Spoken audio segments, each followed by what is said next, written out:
Donc ce que je vais faire dans cette vidéo, c'est te présenter ce que c'est que l'algèbre et plus précisément, on va parler des origines de l'algèbre.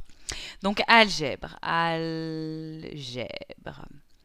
Et donc ce mot-là, algèbre, ça vient d'un livre dont tu vois une des pages ici, qui a été écrit par un mathématicien perse qui est Al-Khwarizmi, donc en 820 après Jésus-Christ. Donc 820 après Jésus-Christ. Et donc le titre de ce livre est écrit ici en arabe et la traduction en français c'est abrégé du calcul pour la restauration et la comparaison. Et donc c'est de ce livre-là que vient le mot algèbre. Donc si on regarde un petit peu juste le titre du livre, eh bien moi je ne parle pas vraiment arabe mais je reconnais en fait quelques mots. Par exemple kitab, kitab je sais que c'est le mot qui veut dire livre ici. Et je sais que Isab, c'est le mot qui veut dire calcul. Calcul.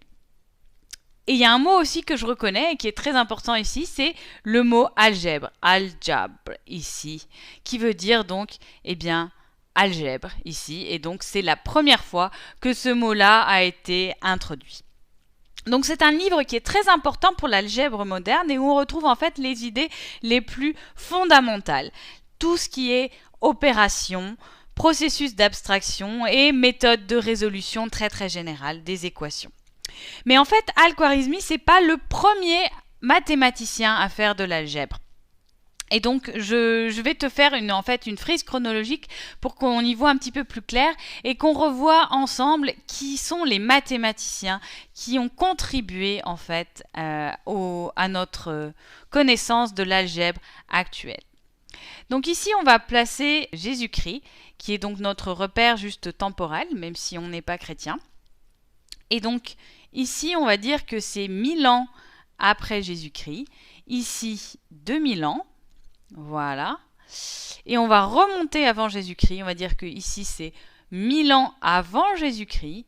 Et que ici, c'est moins 2000 ans avant Jésus-Christ. Voilà. Et donc là, à l'heure actuelle où je fais cette vidéo, eh bien moi je suis à peu près ici, en 2013 et voire 2014 après Jésus-Christ. Donc en fait, qu'est-ce qui s'est passé depuis moins 2000 avant Jésus-Christ pour l'algèbre?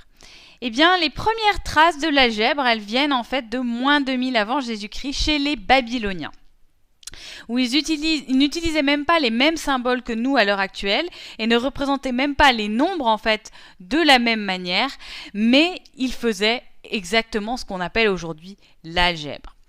Et donc Babylone, qu'est-ce que c'est et où c'est? Babylone, c'est à peu près autour ici, c'est par là. Donc c'est une ville qui est dans la région de ce qu'on appelle la Mésopotamie, qui veut dire en grec la région d'entre les deux rivières. Et donc c'est là qu'on a les premières traces de ce qu'on appelle l'algèbre. Ensuite, un événement majeur en fait dans l'histoire de l'algèbre arrivera en 200 après Jésus-Christ. Donc c'est-à-dire à peu près ici, donc 200 ici. Bien sûr, il a dû se passer beaucoup de choses entre moins 2000 avant Jésus-Christ et 200 après Jésus-Christ. Mais ici, je me concentre en fait sur les grandes lignes de l'histoire de l'algèbre. Et donc en 200 après Jésus-Christ, qu'est-ce qui vivait à cette époque-là? Eh bien, il y avait un mathématicien qu'on appelle Diophante. Diophante, donc que je vais écrire ici. Voilà. Diophante. Donc Diophante vivait dans la ville d'Alexandrie et il est parfois reconnu comme étant en fait le père de l'algèbre. Le père de l'algèbre pour les mathématiques modernes. Donc c'est pas vraiment clair en fait qui de Diophante ou qui de Al-Khwarizmi a introduit l'algèbre. On sait que Diophante il s'est concentré plus sur des problèmes spécifiques qu'Al-Khwarizmi. Mais en tout cas, ce dont on peut être sûr, c'est que tous les deux ont eu leur contribution pour faire de l'algèbre en fait ce qu'elle est aujourd'hui. Et puis après, si on continue dans notre frise chronologique, eh bien on arrive en 600 après Jésus-Christ.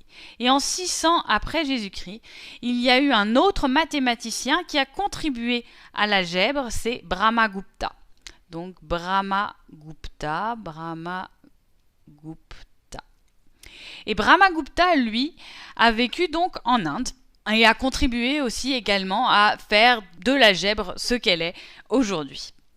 Et puis la suite, la suite, je t'en ai déjà parlé, c'est Al-Khwarizmi. Al-Khwarizmi en 820, donc je vais le remettre ici, Al-Khwarizmi, je vais essayer, voilà. Donc Al-Khwarizmi qui était perse et qui vivait aussi à Bagdad et qui fait aussi partie de cette région-là. Donc en fait cette région-là est très très riche pour l'algèbre moderne ici puisqu'elle a vu le séjour de plusieurs grands mathématiciens. Et donc, Al-Khwarizmi est donc parfois, comme je te l'ai dit, considéré comme le père de l'algèbre, mais dans tous les cas, même si on ne sait pas si lui ou si c'est Diophante, vraiment, dans tous les cas, on sait que c'est lui qui a introduit le terme algèbre, donc comme on l'a vu tout à l'heure. Et c'est celui, en fait, qui a commencé à donner à l'algèbre son abstraction, c'est-à-dire il a pu s'abstraire de problèmes spécifiques, contrairement à Diophante, et a commencé à penser l'algèbre de manière abstraite et plus générale que ses prédécesseurs.